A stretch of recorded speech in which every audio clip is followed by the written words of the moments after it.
What's up, YouTube? LTH coming at you with a Saturday video. 7:13, the Bio City win the damn building. So I hope everybody enjoyed their Christmas. Watched a lot, watched football, even the NBA. Ate a lot of food. You know, even did some karaoke and whatnot. But for people, including myself, that had to work, it is what it is. But I didn't let work stop me from watching football. And even at work, I still ate some food myself. As far as some dressing and all that good stuff. Despite the outcome of that other Texans versus Ravens, still didn't let that ruin my Christmas. Truth be told, but I want to spend a little bit more. And I know Ravens and Chiefs fans are still celebrating their Christmas win. You know, meaning I can't say the same for the Steelers and Texans, who are pretenders and overhyped at best, by the way.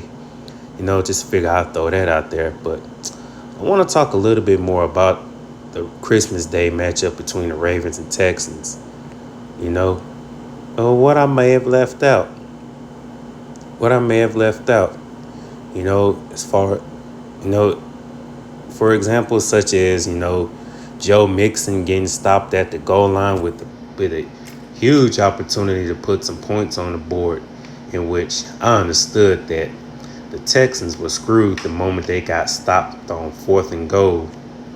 Despite that kickoff return by Damian Pierce after that Kamari Lassiter tackle, which gave the Texans their only points of the entire game. 2 freaking points, meaning they didn't get no field goal, no touchdown, no nothing. Just 2 points, embarrassing. And yeah, I gotta admit, defense, even though they did all they could, they tried. I still feel like the Texans defense, in my opinion, had the worst game of the whole 2024 season, outside of that Week 12 game against Tennessee. The defense, played their worst game probably. This was the worst game out of the worse than that Vikings game in Week 3. This was definitely a Christmas massacre. A Christmas massacre in Houston that Baltimore brought. Couldn't stop the run. Just had no answer for their Ravens offense. Their running game, was their number one factor for sure. And their defense, once again, owning C.J. Stroud, just like in last season, in 2023. Week 1, sacked them 5 times. Yeah, they didn't sack them in the divisional round, in the 2023 playoffs, but, still couldn't score any points outside of that special teams. TD that Sims, the former Texan, scored. But here we are, Week 17, Christmas Day. Texans, once again, could not score an offensive touchdown against that Ravens defense that's been playing a lot better lately. And, of course, Kyle Hamilton picked off Stroud, who's not having a good year, too, by the way. Gotta say, Stroud regressed, missed wide open throws, accuracy not the same. Him and his receivers and tight ends, and of course the offensive line, the whole Texans offense ain't been on point. I know Bobby Slowick, sorry ass Bobby Slowick ain't putting the offense in position to sustain drives, but blame's got to go on Stroud. Some of the blame's got to go on the O-line, as far as lack of pass protection, and some of the blame got to go on Stroud. Which is part of him holding on to the ball for too long. Just like Caleb Williams of the Bears, who's been sacked for 67, 68 times this season. Hell, which is a little bit way more than Stroud, who is the second most sacked quarterback in the NFL. Could be wrong. about Stroud being the second most sacked quarterback in the NFL, but it doesn't change the fact that that interior O line has to seriously be adjusted. And yeah, I found out on IG that Stephon Diggs is likely to sign a short-term deal, which is like a 1-year deal. He is currently recovering from an ACL injury. You know, which is I'll be okay with that if true. I mean, the way his season ended, it was pretty messed up. So I'll be I'll be all in for him coming back stronger. But back to the Ravens and Texans talk. You know, I mean, the Texans, it seemed like they didn't have no mental fight in them. No mental or emotional fight or even physical no fight in them. As if they had their whole soul taken away from the beginning.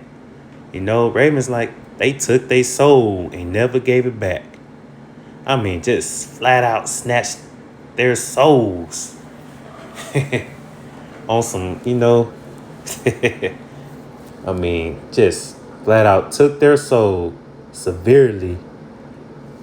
I mean, I gotta say, this Christmas Day game was pretty hard to watch as a Texans fan.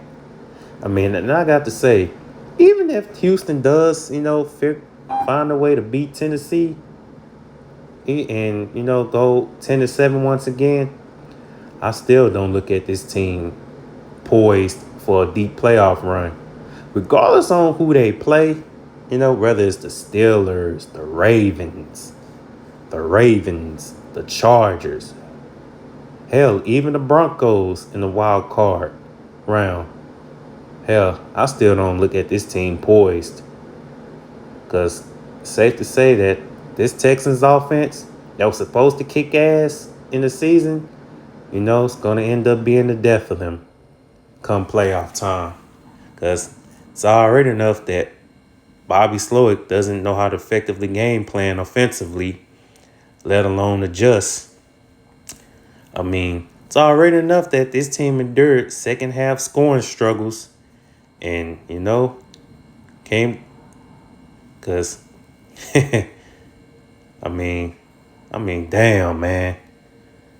Ravens, they were the better and prepared team than the Texans. Truth be told, I mean, yeah, Beyonce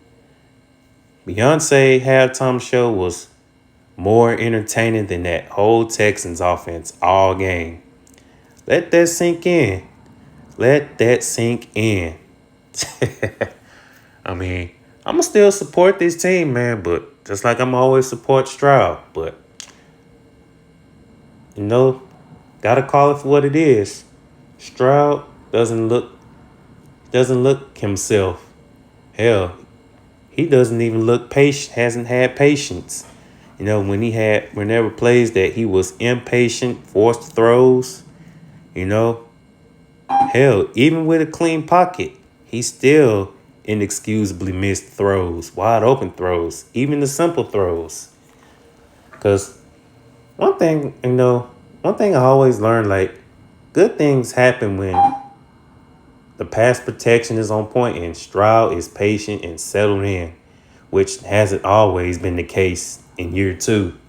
Because defenses have, that watch tape on them, opposing defensive coordinators and opposing defenses that watch tape on Stroud, found a way to, limit Stroud tremendously, But even with tape on him, still doesn't excuse how poorly Stroud has played in year two. I mean, that's just the truth. That's just nothing but the truth. But that's just the whole truth. And Lamar Jackson, set a record, for the most rushing yards by a quarterback. He broke Michael Vick's record. Congrats to him. Lamar Jackson, while John Harbaugh moved to 11-2 against the Texans.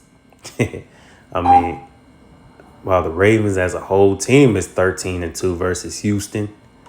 I mean, they just straight up own the Texans, hands down. And Derrick Henry, also set himself a record for most rushing touchdowns, you know, by in you know by a 30 year or older running back. I mean, Derrick Henry still, went reverted back to his ways, owning the Texans defense. Dating back to 2019, week 17 of 2019, you know, when he flat out owned the Texans, 2019, 2020, you know, the Texans didn't face Derrick Henry in 21 because of injury, but 22 definitely owned the Texans. 23, the Texans, find a way to stop Henry in both games, but 24, reverted back to his ways of owning the Texans defense. Thankfully he's not in the AFC South anymore, because man, had he stayed, we have to play him twice a year once more.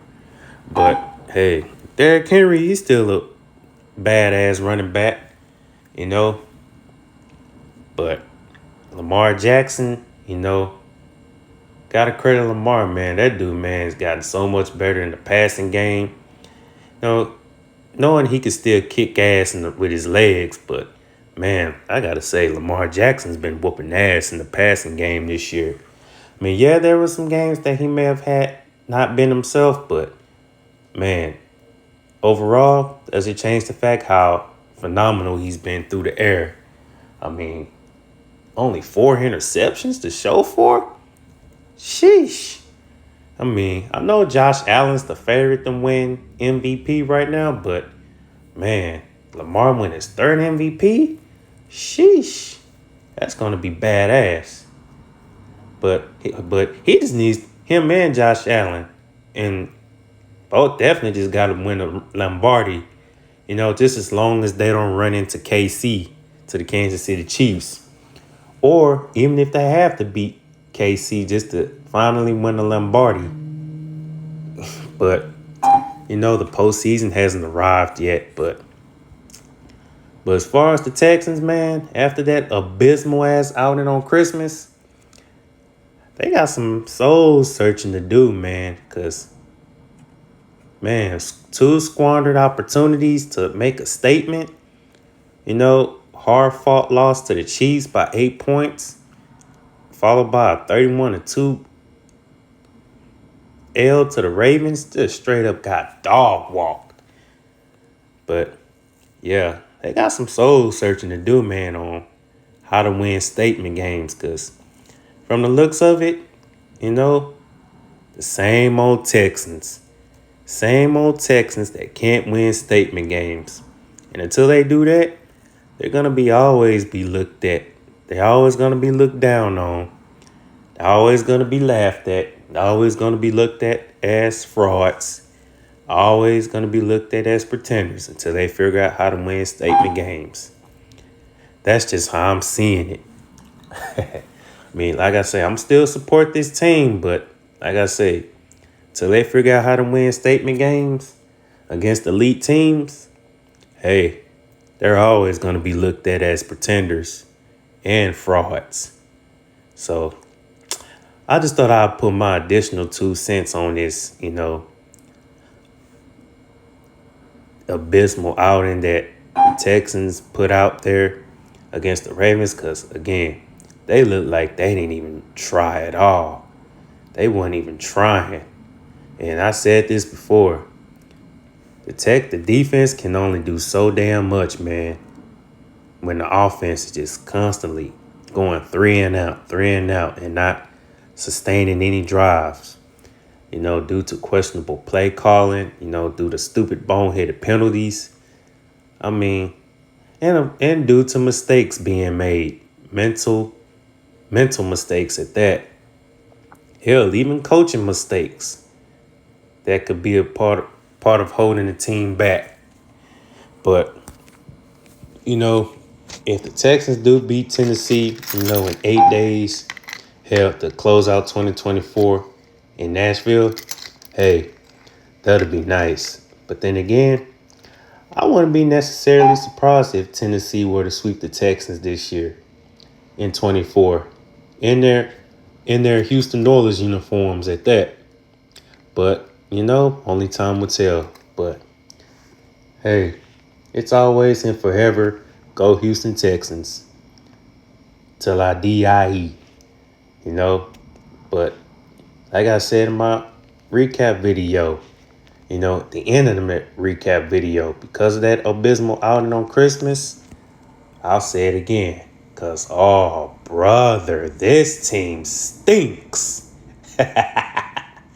But, hey, let's go always and forever. Go Houston Texans. LTH checking on up out of here. 713 to Bio City. And I'm gone. Go Houston Texans. And go Texas Longhorns, by the way. I'll be doing a preview video against Arizona State a little